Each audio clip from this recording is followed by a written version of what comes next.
Bom, essa aqui, agora que nós estamos comunicado para conhecer essa aqui de dia 3 bia, que nós está transportar sushi biomédico depois que estava tem problema anteriormente para decidir essa aqui, nós temos ajuda for the exterior, for the companhia na exterior, para ajudar nós sorry, assim empaquetar de novo, etc. e transportar para por processar dentro exterior, nós logra isso aqui, nós logra estabelecer ter uma procedura para conta trata o tipo de sushi aqui, essa aqui é de estresse que nós logra transportar agora aqui 7 ton de sushi biomédico para o exterior para sim na hora processar e hora dessa cidade.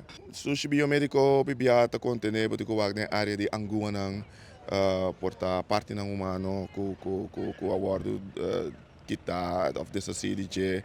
Dus tipo de sushi na of bopanhau porta como bisa pleister na mas tipo de coisa assim de hospital, maioria de gran parte de hospital que nós está recoger regularmente, então se não acumular chega na container, nós está decidir não. Naturalmente, nós está guardar também se tem container de freezer que ainda quando nós tem na frio para sim, nós podemos transportar de forma responsável.